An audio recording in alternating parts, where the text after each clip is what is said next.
आज ऐलानिया मैं कहता हूँ कि इसलिए आया हूँ कि धर्मवीर को जिताने के लिए आया हूँ किसी भी सूरत के अंदर कि अगर दान सिंह जीतता है तो वो चौधरी भूपेंद्र सिंह हुड्डा के साथ जाके मिल जाता है तो सारे राजी अहीर की जाट से मीटिंग हो गई, बहुत बढ़िया बात। और अगर जाट मेरे साथ दे देता है धर्मवीर भी फिर हमारे पार्टी के और एक बड़े बड़े नेता है, MP भी रह लिए, शायद फिर है बढ़ गए, उनका जिम्मा है 10 की 10 लोकसभा सीट जिताने का। इसको पार्टी वाले नो कहें कि हमारी जिम्मेवारी है इंद्रजीत सिंह को इतना हम कर देंगे और फिर इतना ना करें तो किसकी जिम्मेवारी भाई? जिस पार्टी वाले ने किया उसकी जिम्मेवारी है और इस इलेक्शन के बाद उसकी मैं खबर दूंगा। हमारी पार्टी में हो सकता है भीतरघात होता हो और जो लोग यूँ कह रहे हैं कि भूपेंद्र सिंह हुड्डा चीफ मिनिस्टर बनेंगे, अरे बनने हम देंगे तो बनेंगे ना, कैसे बनेंगे? और भाई पार्टी वालों, आपकी पार्टी से हम टिकट लड़ रहे हैं, मोदी की वजह से हम टिकट लड़ रहे हैं। मोदी जी ने टिकट दिया तो मुझे केवरा टिकट ही ना मिलता।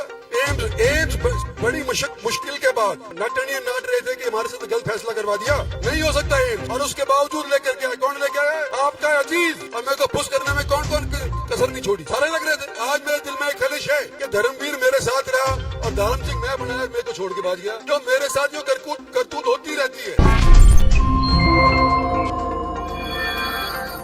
नमस्कार, आप देख रहे हैं दैनिक साथी हरियाणा। मैं हूं आपके साथ आपका साथी अमित विश्वकर्मा। हरियाणा में लोकसभा चुनाव का प्रचार चरम की ओर है। सोमवार को गुरुग्राम लोकसभा सीट से प्रत्याशी राव इंद्रजीत सिंह तमाम अफवाहों को विराम देने के लिए अपने साथी भिवानी महेंद्रगढ़ से बीजेपी प्रत्याशी चौधरी धर्मवीर सिंह के चुनाव प्रचार में पहुंचे। महेंद्रगढ़ जिले के कई हलकों में पहुंचे राव इंद्रजीत सिंह का मंच पर ऐसा रोद्रूप शायद आपने पहले कभी नहीं देखा होगा। सेलंग में आयोजित जनसभा में राव इंद्रजीत सिंह कांग्रेसी नहीं, अपनी ही पार्टी के नेताओं पर भी जमकर बरसे और 4 जून के बाद खबर लेने का ऐलान भी कर दिया और यहां तक कह दिया कि लोकसभा चुनाव के बाद हरियाणा का मानचित्र बदलेगा। मतलब साफ है कि अगले विधानसभा चुनाव में सीएम की कुर्सी के लिए राव आर पार की लड़ाई लड़ने के मूड में हैं। लेकिन जिस तरह से नाम लिए बगैर हरियाणा के शीर्ष नेताओं को खरी खोटी सुनाई और पूर्व सीएम हुड्डा व दान सिंह पर बरसे कांग्रेसी नहीं, हरियाणा बीजेपी नेताओं में हड़कंप मचा हुआ है, वह भी लोकसभा चुनाव के बीच। वहीं यह भी सार्वजनिक हो गया कि हरियाणा बीजेपी में फूट किस स्तर पर पहुंच चुकी है। एक बात मैं क्लियर करना चाहता हूं कि 4 तारीख को जब धर्मवीर सिंह के पर्चे के भरने का टाइम आया तो मैं नहीं पहुंचा और भरम लोगों के अंदर डाल दिया कि इंद्रजीत सिंह तो बिरादरीवाद के अंदर फंस गया और ये तो धर्मवीर को जिताना ही नहीं चाहता। आज ऐलानिया मैं कहता हूं कि इसलिए आया हूं कि धर्मवीर को जिताने के लिए आया हूं। किसी भी सूरत के अंदर आपके सहयोग के बिना धर्मवीर नहीं जीत सकता और मैं आपका अजीज हूं, साथियों, हम सफर रहा हूं। आपकी आवाज को मैंने बुलंद किया है। आज के दिन मैं आपको यूं कहता हूं कि अगर दान सिंह जीतता है तो वो चौधरी भूपेंद्र सिंह हुड्डा के साथ जाके मिल जाता है तो सारे राजी अहीर की जाट से मीटिंग हो गई, बहुत बढ़िया बात। और अगर जाट मेरे साथ दे देता है धर्मवीर भी फिर धर्मवीर मेरे साथ खड़ा रहा है कि नहीं खड़ा, ये बताओ मेरे को। तो जब धर्मवीर मेरे साथ खड़ा हो सकता है, दान सिंह हुड्डा के साथ खड़ा हो सकता है, तो तुम्हारी वोट कहां जानी चाहिए? जब मैं पूछ रहा हूं तो आज मैं धर्मवीर सिंह को ये बात क्लियर करना चाहता हूं कि आपका वो आप अगर मेरे को टेलीफोन नहीं करते 3 की रात को तो मुझे तो मालूम ही नहीं था कि 4 तारीख को तुम पर्चा भर रहे हो। और हमारी पार्टी के बड़े बड़े नेता, हमारा प्रधान भी बैठा है यहाँ पे, हमारे पार्टी के और एक बड़े बड़े नेता हैं, MP भी रह लिए, शायद फिर है बढ़ गए, उनका जिम्मा है 10 की 10 लोकसभा सीट जिताने का। और उनको 3 दिन मिले थे कि इंद्रजीत सिंह को खबर करो कि 4 तारीख को धर्मवीर अपना पर्चा भर रहा है और 3 दिन तक इंद्रजीत सिंह के कानों खबर नहीं लगने दी कि 4 तारीख को धर्मवीर पर्चा भरने लग रहा है। जिम्मेवार किसको ठहराऊंगा? धर्मवीर ने तो आखिर में यही पूछ लिया कि आ रहा है कि नहीं आ रहा सुबह। इसको पार्टी वाले नो कहें कि हमारी जिम्मेवारी है इंद्रजीत सिंह को इतना हम कर देंगे और फिर इतना ना करें तो किसकी जिम्मेवारी भाई? जिस पार्टी वाले ने किया उसकी जिम्मेवारी है और इस इलेक्शन के बाद उसकी मैं खबर दूंगा।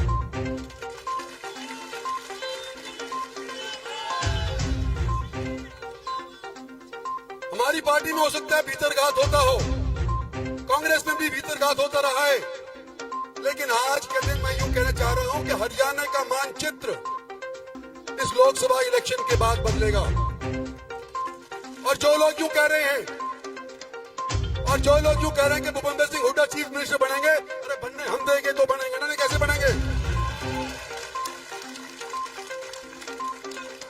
कोई वहम में ना रहे, भारतीय जनता पार्टी के अंदर परिवर्तन होगा।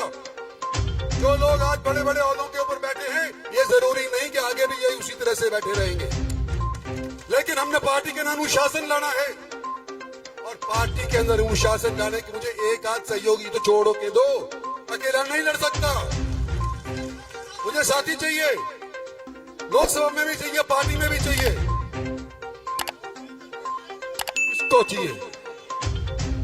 और भाई पार्टी वालों, आपकी पार्टी से हम टिकट लड़ रहे हैं, मोदी की वजह से हम टिकट लड़ रहे हैं। मोदी जी ने टिकट दिया तो मुझे केवरा टिकट ही ना मिलता। आज मैं ये पूछना चाहता हूं, कितने पार्टी के लोग यहां पर पीछे बैठे जो पार्टी के पदाधिकारी हैं, और कितने लोग अपने साथ लाए हो? तो मेरा पार्टी ना, मैं पार्टी के पूछूं योगी की, प्रधान की, तो जब ये पार्टी वाला स्टेज पे कितना बैठा है, भूतपूर्व प्रधान सारा के सारा उन्हें बैठे हैं, भाई इनका बस की नहीं है। यह इलेक्शन जिताना है, तुमने जिताना होगा, नरपीर ने, 36 बिरादरी ने, अकेला पार्टी के बस के लिए नहीं है। और मैं आज आपको कहता हूं, आपका अजीज रहा हूं, आपका हमसफर रहा हूं, आपका साथी रहूंगा। आने वाले समय के अंदर मुझे एक सहयोगी दो, धर्मवीर को जिता करके भेजो, ये तो एक बात कह दी।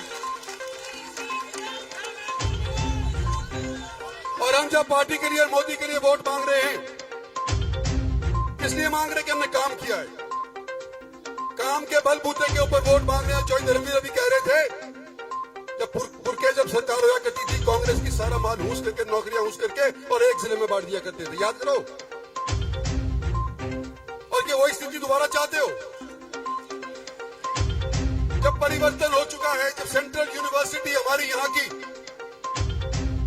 याद करो कि अर्जुन सिंह हुआ करते थे हमारे उस टाइम के अंदर, कांग्रेस के अंदर ह्यूमन रिसोर्स डेवलपमेंट के मंत्री, और मैं एमएलए हुआ करता था, छोटा सा एमपी हुआ करता, मंत्री नहीं बनाया था मेरे को दूसरी बार में।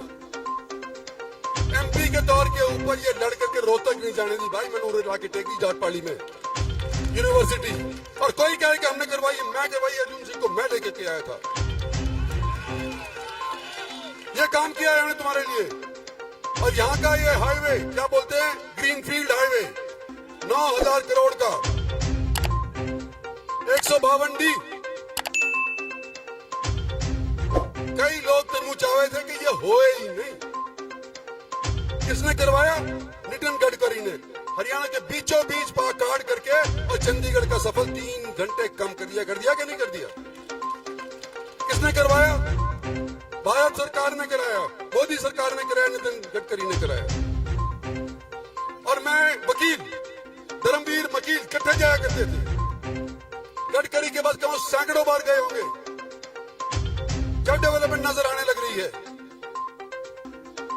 लॉजिस्टिक हब नांगल चौधरी के अंदर अपने आप तो पैदा नहीं हुआ ना, डेडिकेटेड रेल फ्रेट कॉरिडोर, यह दादरी यूपी से निकलने वाला था और कोटा राजस्थान से होता हुआ, और ये जयपुर होता हुआ और फिर जाया करे था मुंबई। ये उनकी स्कीम थी।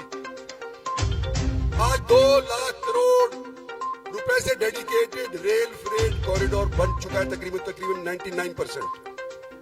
कैसे बना?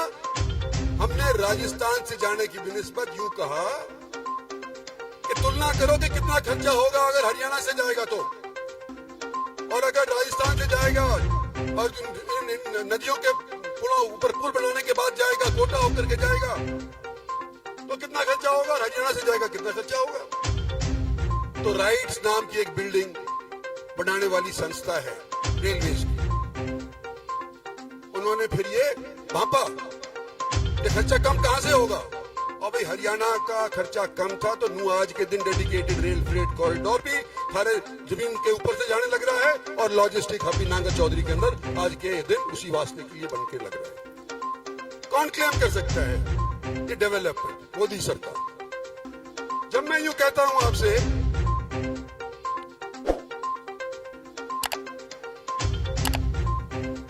ये तो कहीं दी इन्होंने पानी का इंक्रीज का बता दिया, धर्मवीर सिंह ने जी बता दिया, नारनौल महेंद्रगढ़ रोड का 4 लेन का बता दिया, ये उससे पहले अपने बनवारी लाल जी ने बता दिया कि एम्स तो अभी हाल ही के अंदर हुई है, वो सभी का फायदा होने लग रहा है तो उसमें इसके अंदर तो मेरे दिल में खलिश है थोड़ी सी। एम्स बड़ी मुश्किल के बाद जब नाट रहे थे कि हमारे साथ गलत फैसला करवा दिया,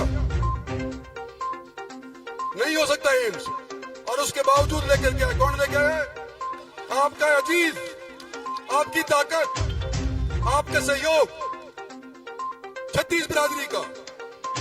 अगर मेरी आवाज के अंदर दम है तो आप लोग मेरे पीछे खड़े हो, यूं जाकर के मेरी आवाज में दम है, नहीं तो मैं भी फुस हो लिया था। और मेरे को फुस करने में कौन कसर नहीं छोड़ी, सारे लग रहे थे।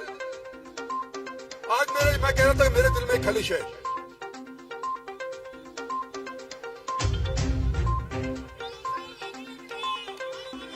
आज मेरे दिल में खलिश है कि हमने ये 152 हाईवे तो बना दिया, और मेरे सहयोगी साथी बूढ़े जवान धूप के अंदर, तपती धूप के अंदर अभी भी डेरा डाले हुए बैठे हुए कि हम उसका काम नहीं करवा पाए। कट कहाँ चाहते हैं? बागोट के अंदर। अभी यहाँ पे मेरे को बोल रहे थे, और बनवारी लाल जी के पास महकमा आ गया, शुक्र है PWD का, कि अगर ये करीना से दादरी वाला रोड अगर स्टेट हाईवे डिक्लेयर हो जाता है तो भारत सरकार को कट देना आसान हो जाए। पता नहीं मुझे होगा कि नहीं होगा, आसान होगा कि नहीं होगा, लेकिन ये आसान कहते हैं कि हो जाएगा। ये धरने पे बैठेंगे कह रहे हैं मेरे से। भाई बनवारी लाल जी, अगर चेक करो, अगर ये हो जाता है तो बहुत बढ़िया, और नहीं होता तो भी करवाएंगे। भाई वो दिन के तुम्हारा वहां बैठने का तुम्हारे को नुकसान नहीं होने देंगे, अभी भी बात उसके ऊपर करेंगे। पर उसके लिए मैं नहीं कर सकता, हमारा MP जब भी कहेगा जब भी तो बात बढ़ेगी। ये मोटी मोटी बात आपसे कहनी थी भैया। देखो,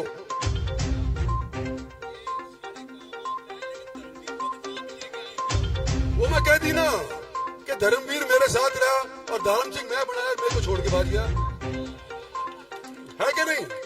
जो मेरे साथ जो करतूत होती रहती है, और मैं जो कहूँ कि मेरा रिश्तेदार और जो मेरी बिरादरी का मेरी गैल रहेगा, मेरा, और जो मेरा ना रिश्तेदार और ना मेरी बिरादरी का, जो मेरी गैल रहेगा, और हम दोनों मिल करके भैया 4 चांद लगा देंगे डेवलपमेंट के अंदर। इसलिए आपसे कह रहे हैं कि हमारे को वोट दो। रही बात रिजर्वेशन की, डॉक्टर साहब पढ़े लिखे हैं, हमारे सबसे पढ़े लिखे ये डॉक्टर है, MBBS है। हम तो वकील हैं, लेकिन ये MBBS भी है और मुझे बिरानी के ये खुद कह रहे हैं कि रिजर्वेशन का ये शगुफा छोड़ा जा रहा है ताकि SC कैटेगरी के ऊपर ये डोरे डाल करके और उनको अपने हथियार ले। भाई SC तुम्हारे काम भी तो होंगे अगर डेवलपमेंट होगा। आज क्या चाहते हैं कि देश का 36 बिरादरी का डेवलपमेंट हो, इंफ्रास्ट्रक्चर बने, और जिस तरह से जिस रफ्तार से आज के दिन हमारी और आपका देश प्रोग्रेस कर रहा है, हो सकता है कि सन 47 के अंदर, यानी कि 2047 के अंदर जो 100 बरस पूरे हो जाएंगे आजादी के, तो उसके बाद भारत एक विकसित देश बन जाए। तो विकसित देश बनाने के लिए 10 साल तो तुमने दे दिए, 5 साल और मांग रहे हैं। 5 साल में किए जा रहे है, 5 ही तो साल मांग रहे हो, तो भाई बनाओ मैंने, और मैं पीछे देखनी हो मत जो तुम, हम पीछे खड़े तेरे, आगे ना आगे धकेल दो, आगे जाने दो इसको। धन्यवाद और जय। ये मेरा पुराना हल्का है, यहाँ से मैं राजनीति सीखा था, राजनीतिक दाव पेच मैंने यहाँ से सीखे हैं। आज अपने पुराने घर के अंदर आकर के मैंने वोट मांगी है अपनी पार्टी के लिए, धर्मवीर जी के लिए, और मैं उम्मीद करता हूँ कि जो मेरे पुराने साथी हैं वो, उनके बच्चे पोते वो भारतीय जनता पार्टी के सभी सहयोगी वो सारे के सारे धर्मवीर को वोट देंगे। सर कास्टिज्म की बात आ रही है, जिस तरह से चल रहा है यहाँ के, किस तरह का माहौल नजर आ रहा है उसको नहीं, हम देखो, हम मांग रहे हैं वोट भारतवासियों से, ना किसी जात के ऊपर, ना किसी पात के ऊपर, भारतवासियों से हम वोट मांग रहे हैं। लेकिन ये जो भ्रम फैलाया जा रहा है ना कि कास्टिज्म मेरे अंदर घुसाया है, अहीर के नाते मैं अहीर की मदद करने चाह रहा हूँ, ये कास्टिज्म को काटने के लिए मैंने ये बात कही है। सर पूरा प्रधानमंत्री के आने की बात है। प्रधानमंत्री 18 तारीख को आ रहे हैं, उनका समय तय होने जा रहा है और वो भी वही बात कहेंगे कि भाई मुझे 5 साल और दो, हमको देने चाहिए क्योंकि हम देश को विकसित रास्ते पे उतारना चाहते हैं। सर पहले 4,44,000 को जीत के आए थे, कितना मार्जिन बढ़ाने की उम्मीद कर रहे हैं? ये तो लोगों के ऊपर है भैया, मेरे को लगता है कि पहले की निस्बत ज्यादा से जीतेंगे। पर गर्मी में अगर उनका जोश पिघला नहीं तो कई जगह ना धर्मवीर जी का विरोध भी सामने आया है।